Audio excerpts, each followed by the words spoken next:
नमस्कार, day night Shekhawati news channel में आपका स्वागत है। आज खास बातचीत में हाल ही दिनों में प्रशासनिक अधिकारी बने पिलानी के पास थिरपाली छोटी गांव की लाडली रिस्पेक्टेड माया जी चार हमारे साथ हैं। आखिर जानते हैं उनके सफलता के पीछे की पूरी कहानी, माया जी चाहर की जुबानी। फर्स्ट ऑफ ऑल आपको डे नाइट शेखावटी की ओर से बहुत बहुत बधाई और शुभकामनाएं। Thank you so much. तो जिस प्रकार से जैसे ये यूपीएससी का रिज़ल्ट आउट हुआ, आपको जब पता लगा तब उस वक्त दिमाग में क्या चल रहा था? एक्चुअली ये सुबह से ही पता था कि आज रिज़ल्ट डिक्लेयर होगा। बार बार साइट को रिफ़्रेश करे जा रहे थे, तो मेरे भाई ने मेरे से पहले देख लिया था। उसने बताया कि तू खुद देख ले अपना रिज़ल्ट। मैं तो देख चुका हूँ, तो मुझे लगा नहीं तू देख चुका है और मेरा नाम उस लिस्ट में है, इसीलिए शायद तू मुझे बता रहा है, तो मुझे बता दे। जैसे उसने बताया 547 रैंक है, थोड़ी देर के लिए तो ऐसा लगा कि हाँ, इतने साल से जिस चीज़ का वेट कर रहे हैं वो आज शायद हासिल हो गई है। घर वालों से बातचीत हुई, इनकी खुशी देखी, तो फिर लगा कि हाँ, आज हासिल कर लिया है। मतलब घर पे जब आपने बात की तो सब बाग बाग नज़र आ रही थी? हाँ, सब बहुत ज़्यादा खुश थे। तो ये जो अचीवमेंट आपने प्राप्त किया है कोई साधारण सफलता नहीं है। संघर्ष तो आपका अटूट रहा होगा, लेकिन जानना चाहूँगा कि कितने घंटों आप अध्ययन करते थे? देखो 8-10 घंटे की पढ़ाई तो ये एग्ज़ाम मांगता है। जैसे जैसे एग्ज़ाम पास आते हैं हम 10 से 12 घंटे भी कर लेते हैं। एग्ज़ाम में अगर टाइम होता है तो 10 से 8 घंटे भी कर लेते हैं, लेकिन 8-10 घंटे आपको ऑन एन एवरेज निकालने पड़ते हैं पूरे साल। 8-10 घंटे आप घर पे अध्ययन करते थे या फिर कोचिंग इंस्टीट्यूट भी जाते थे? कोचिंग आपको स्टार्टिंग में 1 साल ही लेनी होती है, उसके बाद सेल्फ स्टडी करनी होती है, तो फिर मेरा सेल्फ स्टडी चला। तो ये 8 से 10 घंटे की जो अध्ययन था आपका, ये सिलसिला कितने सालों से चल रहा था? ये पिछले 5-6 साल से चल रहा था। जब से मैंने ग्रेजुएशन करी है उसके बाद से मैं इसकी प्रिपरेशन कर रही थी। बीच में मैंने एक बार ब्रेक लिया जब मैं ईपीएफओ के लिए प्रिपरेशन कर रही थी।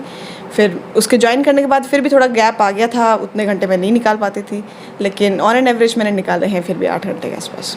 आपको कब लगने लगा कि मुझे आईएएस बनना है और मैं आईएएस बन के रहूँगी? जब आत्मविश्वास तो आया होगा।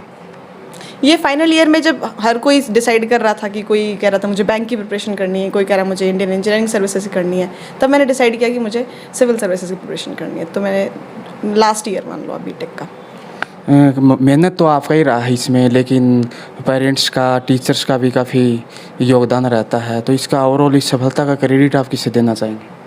देखो जैसे कि मेरा पूरी जॉइंट फैमिली है, तो मैं अगर दादा दादी से स्टार्ट करूं तो मेरे दादा दादी दोनों अनपढ़ हैं, लेकिन उन्होंने हर सपने के साथ में सपोर्ट करने की जो उनकी लगन थी ना, वो चाहे मेरे पापा चाचा उनके टाइम से देख लो, उन्होंने अनपढ़ होते हुए भी उनको डॉक्टर्स बनाए हैं, टीचर्स बनाए हैं। तो सपने को साथ देने के लिए तो मेरे दादा दादी ने हमेशा प्रयास किया। फिर रही बात मम्मी पापा चाचा चाची इन सब की, तो इन लोगों ने भी कभी ये नहीं कहा कि आप इतना बड़ा सपना देख रहे हो, पता नहीं अचीव हो पाएगा कि नहीं हो पाएगा। जो मोरल स्ट्रेंथ जो रहती है ना, वो पेरेंट्स की रहती है, जो मेरे पास थी हमेशा के लिए। फिर बात रही टीचर्स की, टीचर्स तो वही स्कूल लेवल कॉलेज लेवल हमेशा ही साथ रहते थे, लेकिन हाँ कुछ कुछ स्पेशल टीचर हो जाते हैं जिनका अलग से गाइडेंस रहता है अपने पास, तो ये मेरे पास हमेशा ही मौजूद थे। किसी भी क्षेत्र में देखें तो सफलता मिलती है, तो कोई ना कोई आइडल हमारा ज़रूर होता है। तो ऐसा कौन सा हीरो था जो आप अपने आप को आइडल के रूप में जिसे देखते थे, गुरु के रूप में कहें या फिर? हम किसी एक को आइडल नहीं मान सकते, इतनी लंबी जर्नी और एक इतने ऊंचे मुकाम के लिए। आप हर किसी इंसान से जिससे भी मिलते हो उसकी एक अच्छाई आप सीखने की कोशिश करते हो। जैसे हो सकता है कोई बहुत अपने एम को लेके बहुत कठोरता से रुके रहने का अपने को सीख दे देता है। कोई कहता है कि आप पीछे मुड़ के मत देखो कि आपने कोई क्या हासिल किया क्या नहीं, आपने जो ऑब्जेक्टिव रखा है उसके लिए आप निरंतर प्रयास करो। तो ये सब मैंने हर जिस इंसान के टच में मैं रही हूँ उनसे मैंने अच्छाइयाँ सीखने की कोशिश करी है। तो ऐसे मेरे एज सच कोई आइडल नहीं है, बट मैं हाँ अच्छी आदतें सबसे सीखने की कोशिश करती हूँ।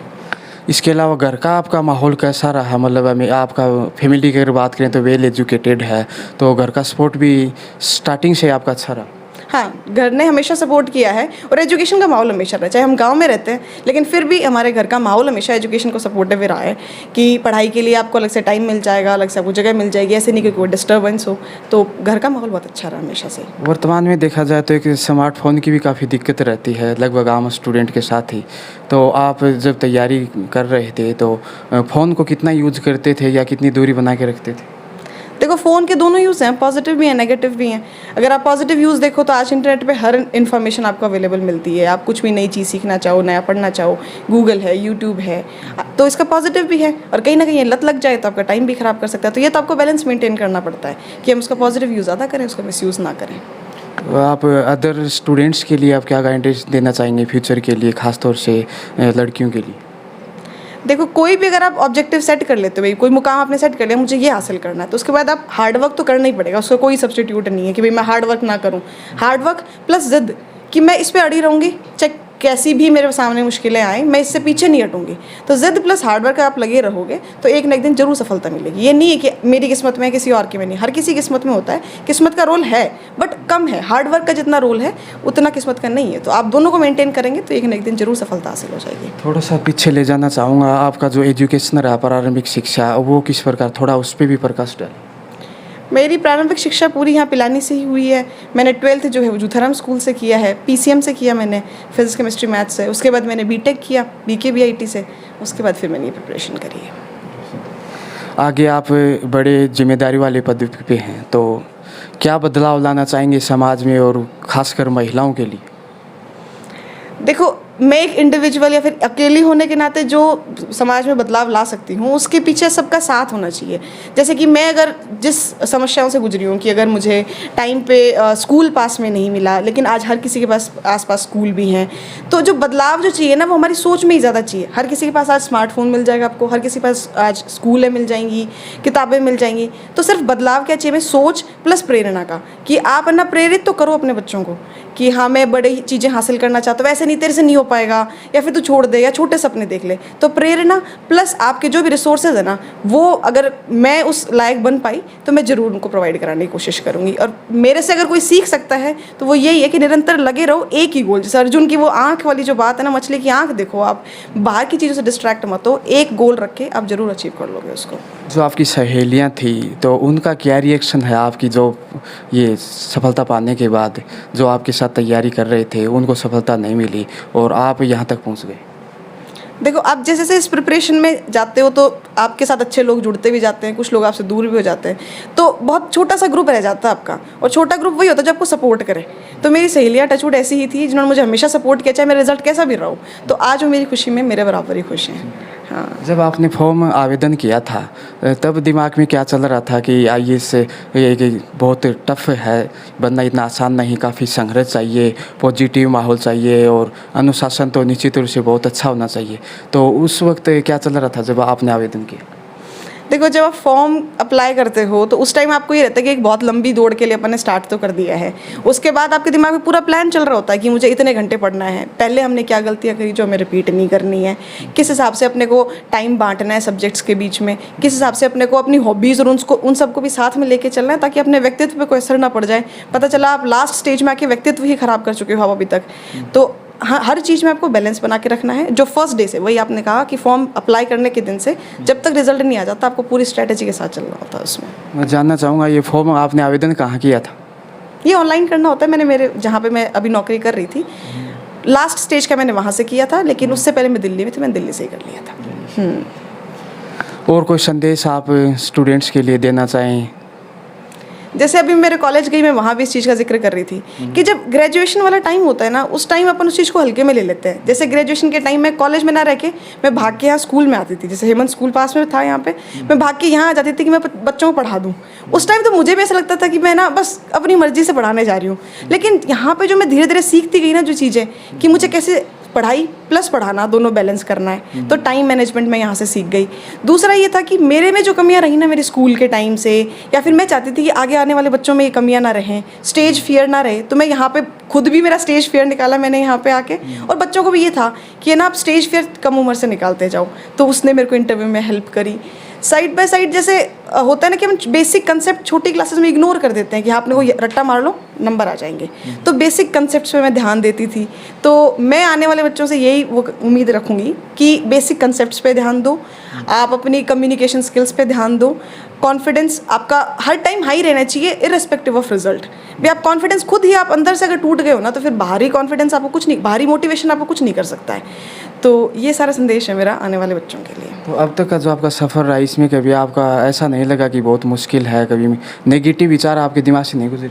देखो, ये तो ह्यूमन टेंडेंसी है, जहाँ पॉजिटिव आते हैं वहाँ नेगेटिव भी आते हैं, लेकिन वही है कि आपको ज़्यादा पॉजिटिव की तरफ देखना होता है। तो मैं पॉजिटिव को ज़्यादा ध्यान में रखते हुए नेगेटिव को थोड़ा दबाने की कोशिश करती थी। इसके अलावा आपकी हॉबीज़ क्या क्या रही? हॉबीज़ मैंने मेंशन किया, जैसे टीचिंग हमारे फॉर्म में भरवाया जाता है, मैंने टीचिंग मेरी हॉबी रही है। और एक ये लोक नृत्य जो होते हैं, घूमर और कालबेलिया डांस, तो ये दो मेरी हॉबीज़ रही हैं। Thank you so much. एक बार फिर डे नाइट शेखावाटी की ओर से आपको बहुत बहुत बधाई। Thank you so much. जो अभी प्रशासनिक अधिकारी बने हैं रिस्पेक्टेड मायाजी चार, उनके अंकल जी हमारे साथ हैं, तो उनसे भी जानना चाहेंगे, जो कि खुद के पेशे से डॉक्टर हैं और जो कि स्वास्थ्य के रूप में सेवाएं दे रहे हैं। तो क्या कहना चाहेंगे जिस प्रकार से मायाजी चार ने जो ये सफलता पाई? देखो, माया ने जो सफलता पाई है उसके पीछे मेन तो देखो माया का ही है। माया ने इतनी बढ़िया मेहनत करी है, ईमानदारी से मेहनत की है। एक सबसे बड़ी बात ये कि बच्ची अकेली दिल्ली में रह के और उसने अपना जो टारगेट था उस टारगेट को नहीं छोड़ा। उसने उस टारगेट पे इसने बिल्कुल निशाना बना के रखा और इधर उधर की बातों में कहीं इसने ध्यान नहीं दिया। सबसे बड़ी बात यह कि माया के इसमें इतना बड़ा पद मिलने में हमारे परिवार का बड़ा योगदान रहा है। इसमें हमारे परिवार के बड़े अच्छे संस्कार मालिक की दया से बहुत अच्छे रहे हैं। मेरे पिताजी और 2 भाई थे, दोनों का बहुत ही बढ़िया प्यार प्रेम था। वही प्यार प्रेम हम 3 भाई हैं, अम्मे हैं, वही प्यार प्रेम हमारे रिश्तेदार हैं, मेरे जिया जी हैं दोनों लोग। हमारा मतलब पूरा परिवार जो है ना एक इस तरह से रहता है कि मतलब हमें कोई ये नहीं बता सकता कि रिश्तेदार हैं ये भाई बंद हैं किस तरह से क्या है। तो एक परिवार के संस्कार उन चीज़ों ने मतलब इस माया को हमेशा प्रमोट ही किया। माया को उस चीज़ से हेल्प मिली कि हाँ मेरा पूरा परिवार मेरे साथ है। माया को किसी ने पीछे खींचने की कोशिश नहीं की। इवन मेरे पिताजी अनपढ़ आदमी थे, वो हमेशा ही कहते थे बेटा पढ़ो और बढ़ो, मतलब पढ़ोगे। कभी भी ये बात दिमाग में उनके नहीं आई कि खासकर ओल्ड एज में लोग क्या करते हैं कि दादा बीमार हो रहे हैं, पोती की शादी कर दो यार, मैं शादी देख लूँ और कर लूँ। ऐसे विचार उनके दिमाग में कभी नहीं आए। उन्होंने हमेशा ये कहा कि बच्चों को कुछ बनाओ। तो कहने का मतलब कभी कहीं हमारे परिवार में इस चीज़ को लेकर नेगेटिविटी कहीं डेवलप नहीं हुई। माया ने हमेशा ये रखा कि मैं अगर आगे तैयारी और करना चाहूँ तो परिवार ने पूरा सपोर्ट किया, बेटा कोई दिक्कत नहीं है, आराम से तैयारी कर, कोई दिक्कत नहीं, तेरे ऊपर किसी तरह का वजन नहीं, किसी तरह का बर्डन नहीं है। और ये हमारे परिवार में सबसे बड़ी है और हमारे सभी बच्चों के लिए कि मोटिवेटर, हमारे बच्चों नहीं हमारे आसपास के बच्चों के लिए भी एक मोटिवेटर काम करेगी और इसकी भावना भी इस तरह की है कि ये बच्चों को मोटिवेट करेगी। कहने का मतलब जो परिवार का पॉजिटिव माहौल है, जो जॉइंट फैमिली है, अगर जॉइंट फैमिली नहीं होता तो शायद आज यहाँ माया जी इस मुकाम पे नहीं होती। देखो हो सकता है पहुँच जाती, मैं नहीं कहता मतलब जॉइंट फैमिली, लेकिन जॉइंट फैमिली का एक बहुत बड़ा प्लस पॉइंट रहता है। ऐसी बात नहीं, मैं मानता हूँ इस बात को, बच्चों के विकास में, बच्चों के डेवलपमेंट में एक जॉइंट फैमिली का होना बहुत ज़रूरी होता है। जॉइंट परिवार जहाँ रहते हैं, मैंने उन बच्चों को कभी असफलता की तरफ नहीं देखा, सफलता की तरफ ही देखा है। माया की मैं आपको थोड़ी व्यक्तित्व के बारे में बताऊँ तो शुरू से इसका एक डिसिप्लिन्ड बैकग्राउंड रहा अपना। छोटी थी तभी से अपने काम को टाइम पे करना है ना, अब स्कूल कभी मिस नहीं करना और अपने सब्जेक्ट की बेसिक्स पढ़ के पूरी तैयारी करना। कोई प्रॉब्लम्स होती थी तो हमारे से पूछती थी, स्कूल के अलावा हम उनके टच में रहते थे। तो ये वाली चीज़ें शुरू से ही इसमें डेवलप थी। तो जो अपने काम के प्रति जो बच्चा डेडिकेटेड होता है तो निश्चित रूप से कहीं न कहीं एक रास्ता अपना बना लेता है। तो सभी बच्चों को अपने काम के प्रति डेडिकेट तो होना ही चाहिए, ठीक है। माया का स्टडी अच्छी रही है और अपने सब्जेक्ट में बहुत अच्छी है। जैसे PCM इसने पढ़ा है तो उसमें ये काफ़ी अच्छी तरह से पढ़ा है इसने, और उसके बाद इसने क्लासों में पढ़ाया भी है। जैसे हमारी हेमंत चिल्ड्रन एकेडमी स्कूल है, इसमें जो क्लासेज में जैसे ही वहाँ से इसको टाइम मिलता था ये भाग के क्लासेज में बच्चों को पढ़ाती थी। तो उस टाइम मैं खुद वॉच करता था कि जो ये पढ़ा रही है इसका मतलब बहुत अच्छा पढ़ा रही है, और वो तब पढ़ा रही है कि वो अपने सब्जेक्ट में बहुत ही स्ट्रॉन्ग है, अच्छी है। दूसरा इसमें एक वर्साटाइल पर्सनालिटी है इसकी, जिसे मैं कहूँ ये स्टडी में भी अपने आप में अपने सब्जेक्ट में अच्छी है, खेल में भी, स्पोर्ट्स में भी इसने पदक लिए हैं अपने टाइम पर, उसमें भी अच्छी है, डांस भी उसमें भी अच्छा है। तो घर के अपन बात करें तो घर के सिस्टम में जो हमारे कल्चर है उसको मेंटेन करने में भी ये बहुत सेंसिटिव है, बहुत अच्छी है। तो ये होती है एक वेरियस टाइप की पर्सनालिटी एक व्यक्ति में होती है, और ऐसी जब पर्सनालिटी किसी व्यक्ति में है तो वो अलग से ही दिखेगी, जो इसने आज दिखा भी दी। हाँ, आप जैसे संचालन कर रहे हैं स्कूल का, तो आगे आने वाले समय में आप माया जी का उदाहरण देकर ज़रूर मोटिवेट करना चाहेंगे, तो ज़रूर युवाओं को मोटिवेशन मिलेगा। यदि कहते हैं ना कि मेहनत कभी बेकार नहीं जाती, वो माया जी ने साबित किया। हाँ, तो माया का एग्जाम्पल हम देंगे और जैसे ही स्कूल खुलेंगी तो बच्चों को हम एक प्रेयर टाइम में माया को बुला करके और उनको हम मोटिवेशन स्पीच भी दिलवाएंगे, उसके बारे में बताएंगे। और माया ने जब पहले यूपीएससी एग्ज़ाम क्रैक किया था, जो ईपीएफओ में लगी थी, उस टाइम भी हमने स्कूल में बुला करके बच्चों से रूबरू करवाया था। तो ये चीज़ बात हम करवाएंगे बच्चों से। प्रशासनिक अधिकारी जो बने हैं माया जी चार, उनके पिता श्री महेंद्र सिंह जी चाहर, जो कि एक किसी हीरो से कम नहीं। तो सबसे पहले आपको सर धन्यवाद देना चाहेंगे, आपने बेटी को इस मुकाम तक पहुंचाया। Thank you sir. मुकाम पर पहुँचाई, इसलिए मेहनती, सदैव मेहनती थी, शुरू से ही मेहनती थी ये। जी। अपने हर काम में मेहनत करती थी और ये हर बार कहती थी कि पापा आप पीछे मत हट जाना, मैं इस काम को लेके रहूँगी। और हम भी जब ये कभी मायूस होती थी, असफल होती थी, तो बोलते नहीं बेटा एक ट्राई और कर ले, एक ट्राई और कर ले। इसने हर बार ट्राई किया, ट्राई का वो फ़ायदा मिल गया अपने को। एक बार मैंने कोरोना काल में देखा था फेसबुक पेज पे आप बालकनी में दिया जलाए हुए थे, लेकिन आज माया जी ने ऐसा दिया जला दिया है, उसका उजाला हमेशा रहेगा। बिल्कुल, ये तो मैंने देखा है, जब परसों प्रोग्राम था इसका, स्वागत प्रोग्राम, तब देखा कि ये तो बहुत बड़ी चीज़ थी। लोगों का इतना जन सैलाब उमड़ा, लोगों ने इतना बधाइयाँ दी कि अरे आपने तो देखो क्या हीरो पैदा किया है। भाई भगवान ने दिया हीरो, तो हमने कहाँ पैदा किया। लेकिन इसकी जो मेहनत करने के बाद जो सफलता मिली, उसके लोगों खुश हुए ना, आत्मा से खुश हुए लोग बाग। पिलानी के हैं, अड़ोस पड़ोस के लोग हैं, सब सारे खुश हुए कि अच्छा काम किया है, अच्छा शिक्षा देते हो। इसने अपने स्कूल में बहुत कुछ मेहनत की है। यहाँ हेमंत चंद्र अकेडमी में हर बार रोज़ाना कोई न कोई प्रोग्राम करवाती थी, क्लास लेती थी, एसएसटी की लेती थी, मैथ्स की लेती थी। तो इसका बहुत बड़ा योगदान, हम छोटे से शुरू से हुए थे, लेकिन ये हमारे साथ रही है। 4 साल यहाँ BKVIT में इसने ट्रेनिंग की ना, तो उस दौरान ये यहाँ स्कूल में हमेशा टाइम दिया करती थी। आपको कब लगने लग गया था कि माया आज यहाँ तक पहुँच जाएगी? देखो, हमें तो जब ये वैसे टैलेंटेड तो बचपन से ही थी, कभी वाद विवाद प्रतियोगिता, कभी कुछ और, हर चीज़ में भाग लेते थे। लेकिन बाद में हमें तो इस चीज़ का पता ही नहीं था कि इस लाइन में जाएगी। जो बीटेक किया, इसने कहा पापा मुझे टाइम दो। मैं और कपूर सिंह जी, हम दोनों इसको दिल्ली छोड़े, कोचिंग में एडमिशन दिला दिया। ठीक है भाई, हमें तो पता ही नहीं था कि यूपीएससी कोई चीज़ होती है। हमें पता था, लेकिन इतने बड़े मुकाम पे पहुंच जाएंगे अपन ये नहीं पता था। लेकिन बच्ची की जिद है, चलो भाई इसके साथ हमने एक ही डिसाइड किया, भाई चलो इसको दिल्ली छोड़ते हैं। हम छोड़े, इसने वो आज करके दिखा दिया। आज घर पे तो खुशी का माहौल है ही है, गांव में भी काफ़ी लोग खुशी मना रहे। बिल्कुल, बहुत अच्छी खुशी मना रहे हैं लोग बाग। आज भी आए हैं, कल भी आए हैं, रोज़ाना आते रहते हैं लोग कि साहब बहुत अच्छा काम किया बच्ची ने। गांव का नाम, ज़िले का नाम, पूरे चूरू ज़िले का नाम, झुंझुनू ज़िले का नाम, अच्छा राजस्थान का नाम, पूरे स्टेट का नाम किया इसने।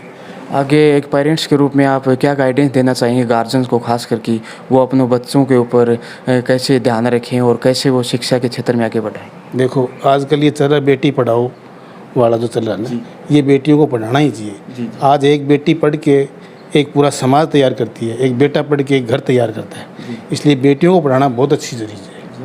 हाँ, इसलिए मैं ये कहूँगा कि माँ बाप को हिम्मत करके बेटियों को पढ़ाना चाहिए, टाइम देना चाहिए, उसके साथ स्ट्रगल करना चाहिए। जब पता चला कि इस माया का चयन हो गया है, तब कैसा लग रहा था? बहुत अच्छा लगा था, बहुत अच्छा लगा था। हम 2 दिन से वेट कर रहे थे। 22 तारीख को रिजल्ट आना था, 23 को दोपहर 1:30 बजे रिजल्ट आया। तब हम सारे बैठे थे घर में। रिजल्ट आया था, हमें बहुत खुशी हुई कि चलो आज अच्छी रैंक लिए इसने, अच्छा मिला अपने को, अपनी तपस्या का फल मिल गया। बेटी ने इतना बड़ा मुकाम हासिल किया है, हमारी परिवार की सदस्य हैं और इस सफलता पे हम सारे बहुत ही खुश हैं।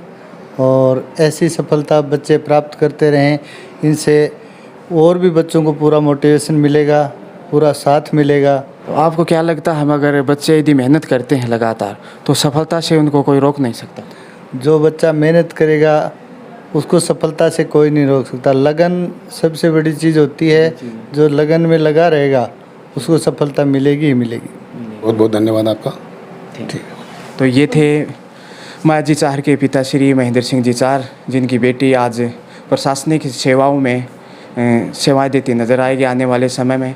और ये साबित किया है कि मेहनत कभी बेकार नहीं जाती, कोशिश करने वालों की कभी हार नहीं होती।